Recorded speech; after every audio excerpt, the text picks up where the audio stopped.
Module 6, Performance Outcome Area 4. Hi, ladies and gentlemen. My name is Agnes Kanyangeyo.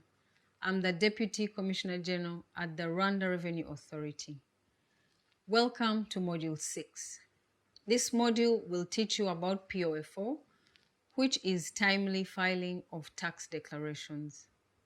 So far, you have learned about 3 POAs of the tax administration. The first POA ensures that the registered taxpayer database is complete, accurate, and up-to-date.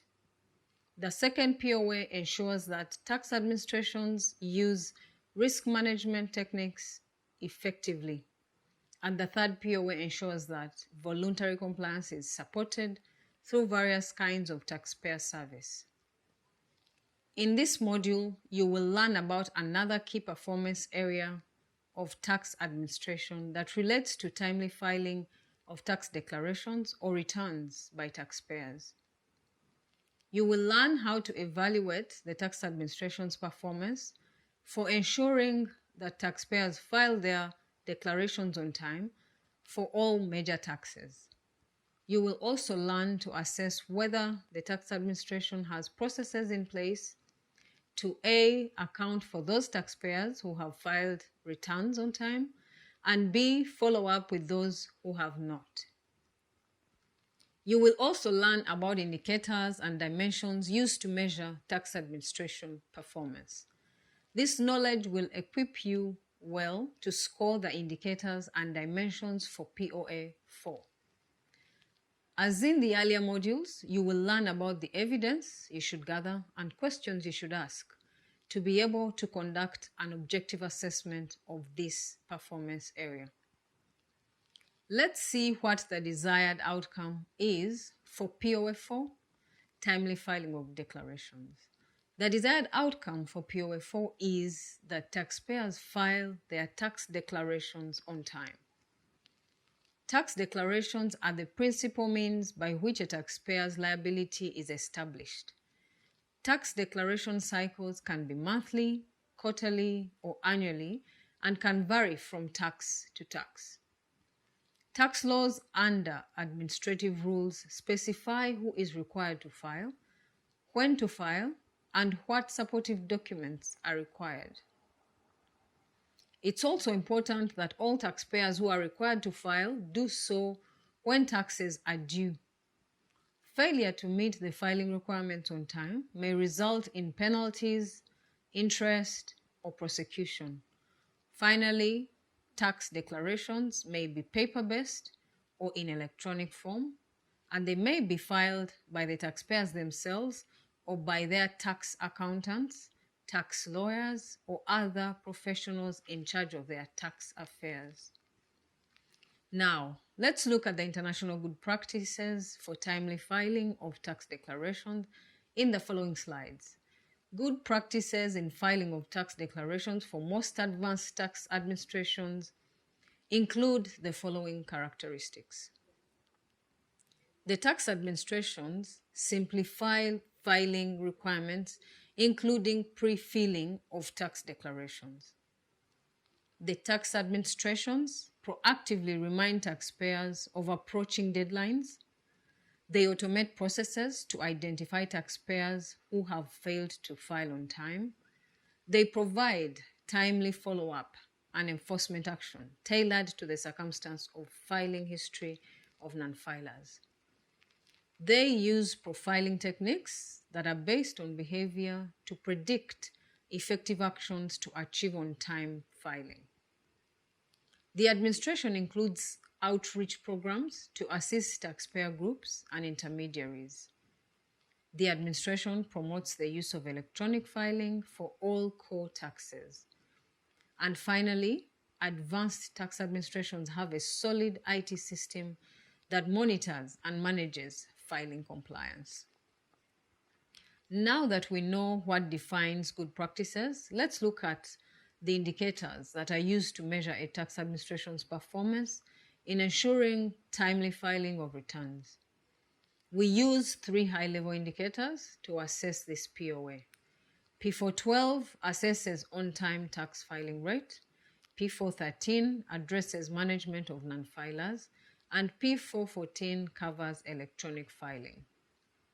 The first indicator, P412, encompasses 5 core tax dimensions. This indicator is scored using the M2 method, which means that the scores of the 5 dimensions are averaged to get the score of the indicator itself. The conversion table for determining the average value is included in Table 2 of the field guide. The second indicator, P413, and the third, P414, both have only one dimension. Let's discuss the indicators and dimension in the following slides.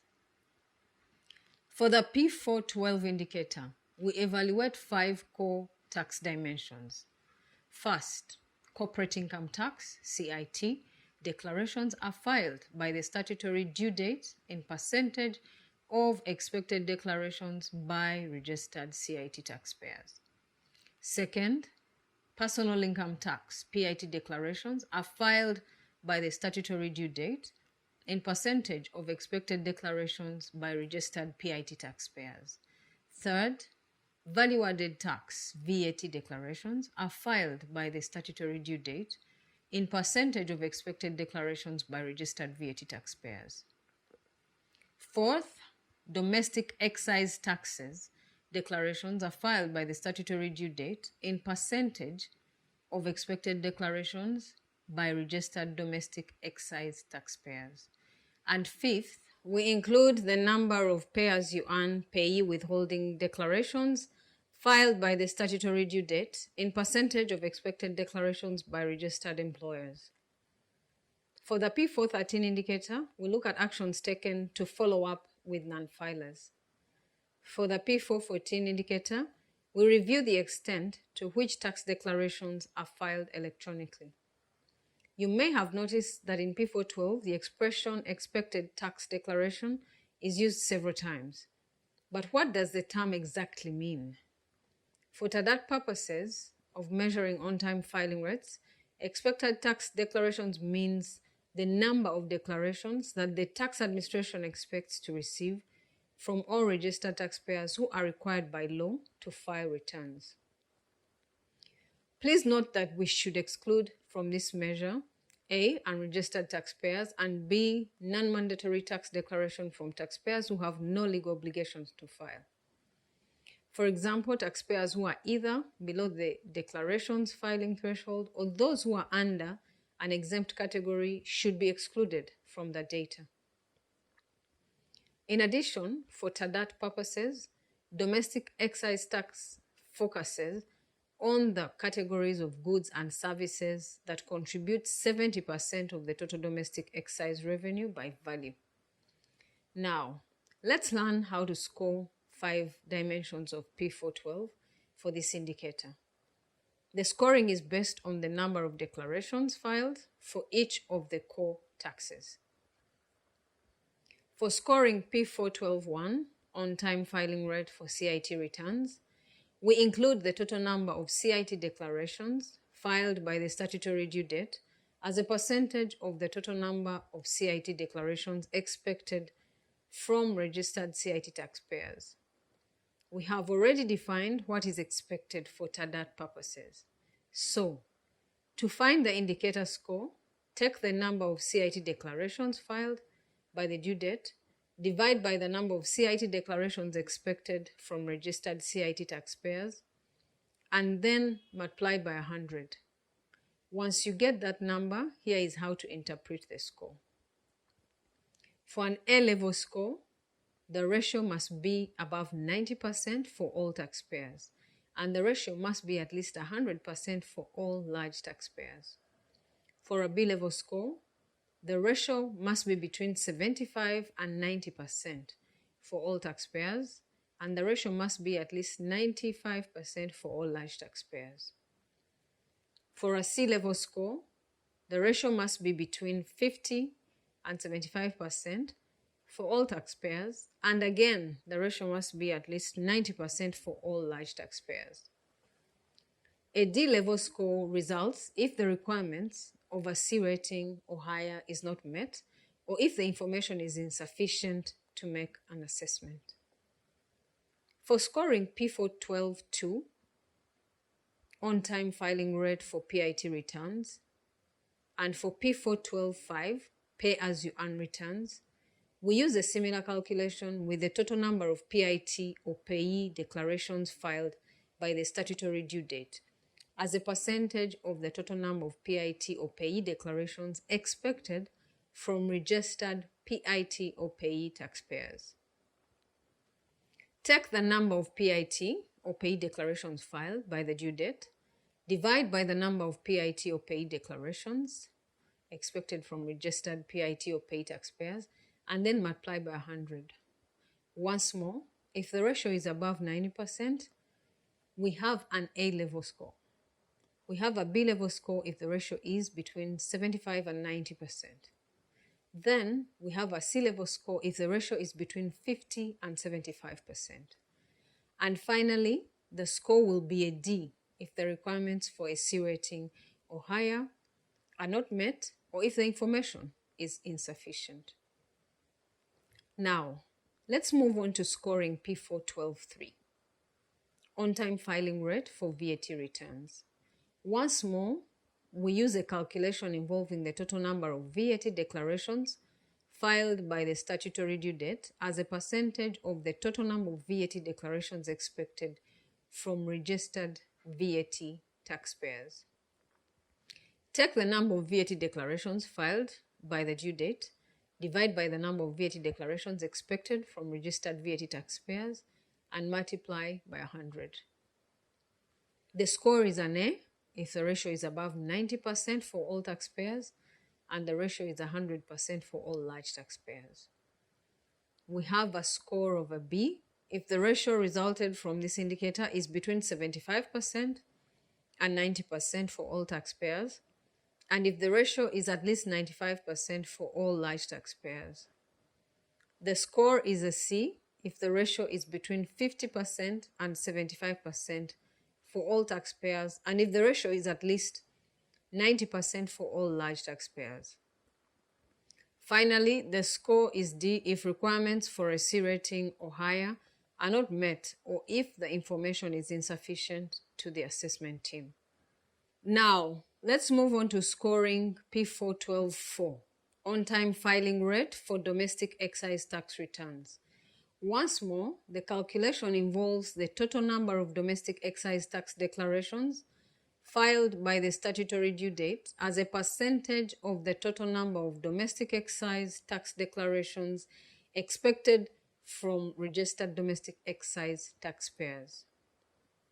Take the number of domestic excise tax declarations filed by the due date, divide by the number of declarations expected from registered domestic excise taxpayers, and then multiply by 100. So, in this case, the score is an A if the ratio is above 90% for all taxpayers, and if the ratio is 100% for all large taxpayers.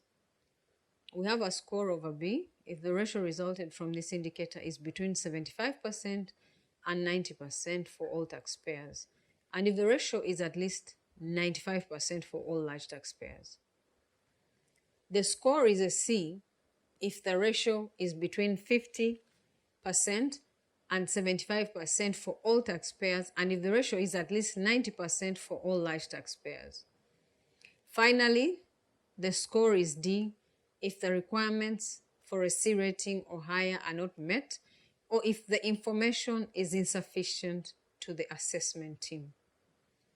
Be sure to note that in the case of CIT, VAT, and domestic excise tax, the scoring takes into account two criteria: one for all taxpayers and an additional one for large taxpayers. And for the case of PIT and payee, there is only one criterion: the whole taxpayer population. Now, let's learn how to score P413, the single dimension indicator that addresses action taken to follow up non-filers. In this case, we want to assess the extent to which tax declarations are filed electronically.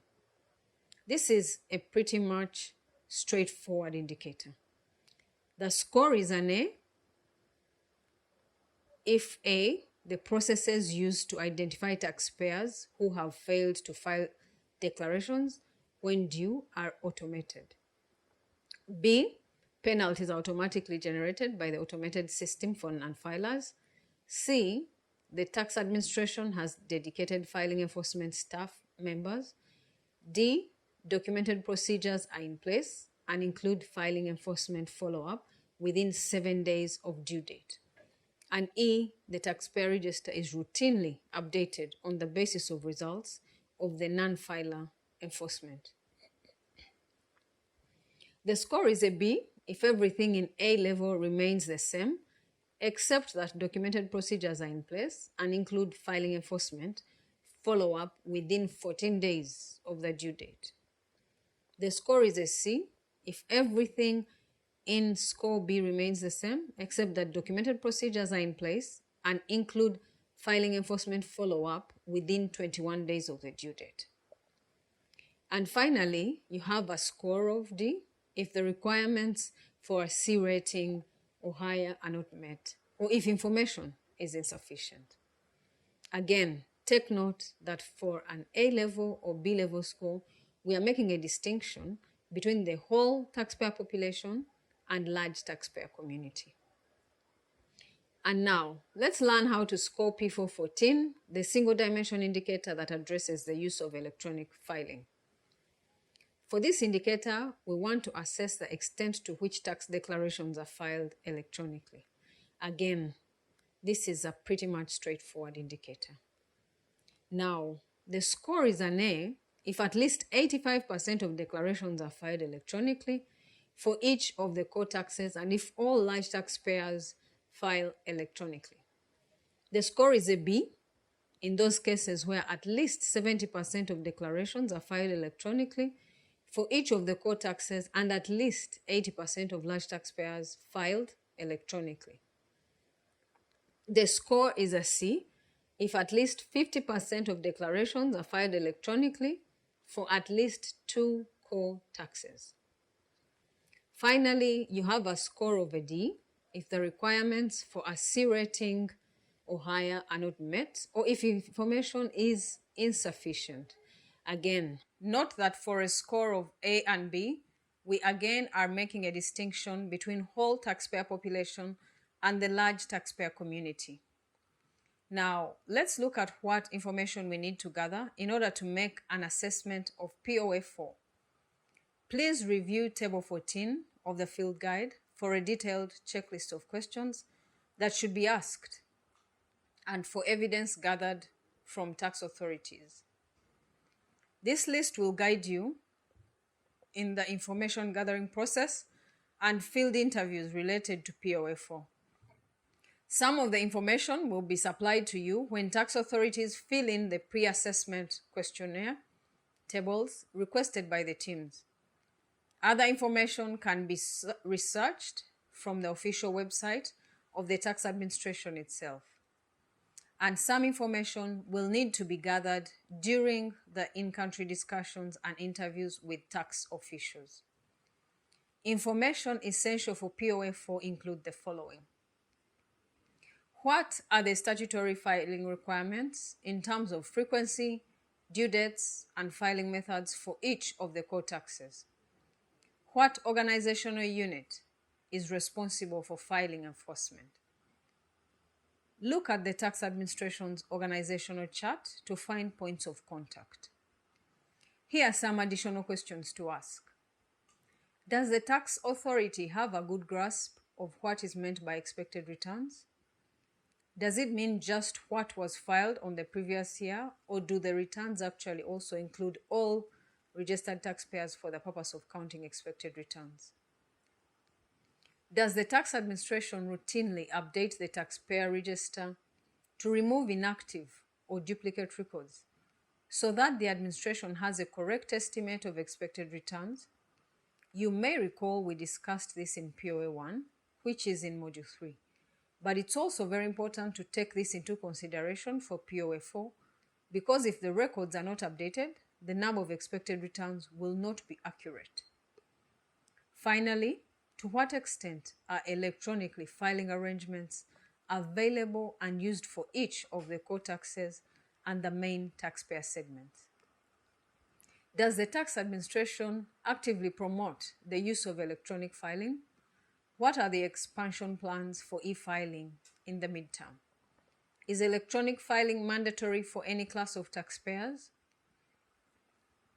To summarize, let's revisit what we have done in this module. At this point, you have learned about good practices used to ensure timely filing of tax declarations. You have also learned about the indicators and dimensions to assess the level of timely filing, along with how to score them. You have learned how the indicators and dimensions are scored. Additionally, you have learned what to look for when gathering evidence for scoring POA4, who to ask questions, and where to find useful information. We are confident that with this module done, you should be able to conduct an assessment for this performance area in a professional way.